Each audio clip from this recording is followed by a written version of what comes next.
আসসালামু আলাইকুম ওয়া রাহমাতুল্লাহ। আলহামদুলিল্লাহি রাব্বিল আলামিন ওয়াল আকিবাতু লিল মুত্তাকিন ওয়াস সালাতু ওয়াস সালামু আলা রাসূলিহি মুহাম্মাদিন ওয়া আলিহি ওয়া আসহাবিহি আজমাইন। আম্মা বা'দ। সকল প্রশংসা বিশ্বজাহানের প্রতিপালক আল্লাহর জন্য। দরুদ ও সালাম বর্ষিত হোক রাসূল সাল্লাল্লাহু আলাইহি ওয়াসাল্লামের প্রতি। عن أبي قتادة رضي الله تعالى عنه قال قال رسول الله صلى الله عليه وسلم صيام يوم عرفة أحتسب على الله أن يكفر السنة التي قبله والسنة التي بعده رواه مسلم ومشكات। আবু কতাদা রাদিয়াল্লাহু তাআলা আনহু হতে বর্ণিত, তিনি বলেন রাসূল সাল্লাল্লাহু আলাইহি ওয়াসাল্লাম বলেছেন, আরাফার দিনের সিয়াম আমি আল্লাহর নিকট আশা করি যে তার বিগত এক বছরের এবং পরবর্তী এক বছরের গুনাহের কাফফারা হবে।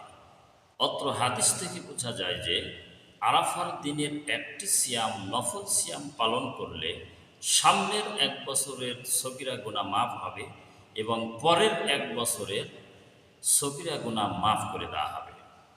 এখন প্রশ্ন যে আরাফার দিন কি বাংলাদেশের সময় অনুযায়ী পালন করব, না মক্কার আরাফার জিলহজ মাসের তারিখ অনুযায়ী নির্ধারণ করব? এর সঠিক জবাব হচ্ছে, আরাফার স্থান হচ্ছে মক্কাতে। মক্কাতে আরাফার স্থান। যেদিন হাজিরা ৯ জিলহজ আরাফার ময়দানে উপস্থিত হয়, রাসূল সাল্লাল্লাহু আলাইহি ওয়াসাল্লাম বলেছেন যে আরাফার বাহিরে যারা আছে, যেমন আমরা আরাফার বাহিরে আছি, আমাদের জন্য একটি সিয়াম রাখতে হবে। এটা বাংলাদেশের তারিখ অনুযায়ী নয়, মক্কার তারিখ অনুযায়ী ৯ জিলহজ আরাফার দিনের সিয়াম কোনো মানুষ যদি রাখে, তাহলে তার বিগত এক বছরের সকল সগীরা গুনাহ আল্লাহ তাআলা মাফ করবেন এবং সামনের এক বছরের সকল সগীরা গুনাহ মাফ করে দেবেন।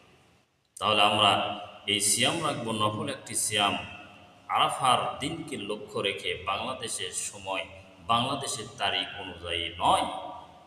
যেদিন হাজিরা ৯ তারিখ জিলহজ আরাফার দিনে উপস্থিত থাকবে, ওই দিনকে লক্ষ্য রেখে এই সিয়াম পালন করব। আল্লাহ তাআলা যেন আমাদের সকলকে এই সিয়াম সহি সালামতে আদায় করার তৌফিক দান করেন। আমিন।